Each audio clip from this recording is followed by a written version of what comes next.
Hey, I know this probably isn't the best quality of video. I'm doing it on my phone. It's a selfie video, but I just needed to catch up with everybody. It's been a few weeks since we posted a video from Wellspring, and we've had a lot happen. A lot personally, a lot as a church.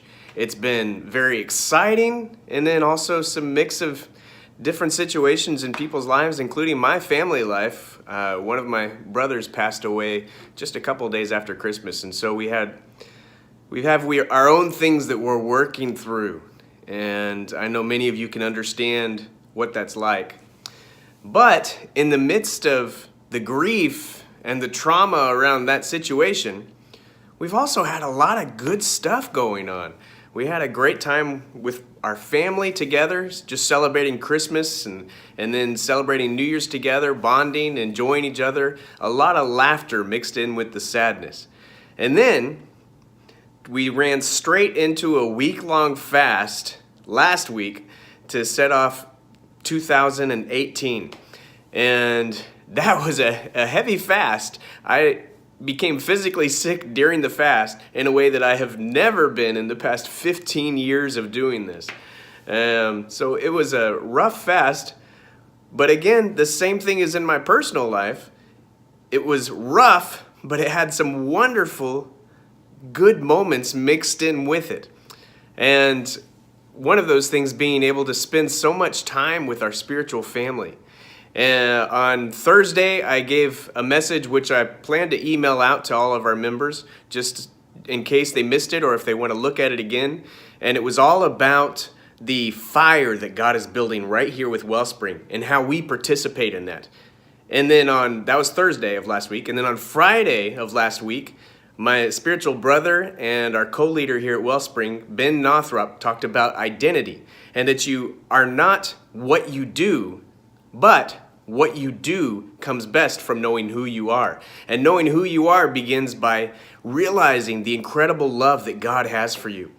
Because your identity comes out of intimacy with the one that made you. It was a powerful message. And then on Saturday, we had my older brother, Zach Neese, and his wife, Jen, and their son, Simeon, come and lead worship for us. And they just did amazing. I appreciate them so much. They came and did a night of worship for us. And that night wrapped up with some wonderful words of encouragement happening amongst our leaders and the members of Wellspring, where everybody really jumped in and participated. I loved seeing that. I loved seeing that because that's what Wellspring is all about. It's all about us together, not one person, not a team, but the whole congregation alive and operating together in the gifts of the Spirit. And then on Sunday, we summarize that by having every person share what God specifically spoke to them over the fast. And at the end of that, man, it just felt like such a wonderful week. It felt like such a victory. We're really going to continue building on this theme. The theme is build, so we're going to continue building on build.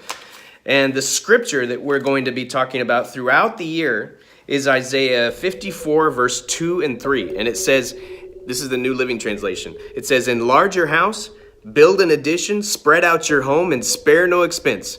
For you will soon be bursting at the seams. Your descendants will occupy other nations and resettle ruined cities." This has so much meaning to us. And I plan on elaborating more this Sunday. And then again, throughout this year, we're going to be going back to this scripture. But it's also so cool because if you came to that night of worship on Saturday night here, you saw in the physical the bursting of the seams. We were so full. We had people sitting on the floor. We had people everywhere. And it was the same way then on Sunday. It's a wonderful thing to be part of something that God has birthed and God is breathing life into and God in 2018 will be building.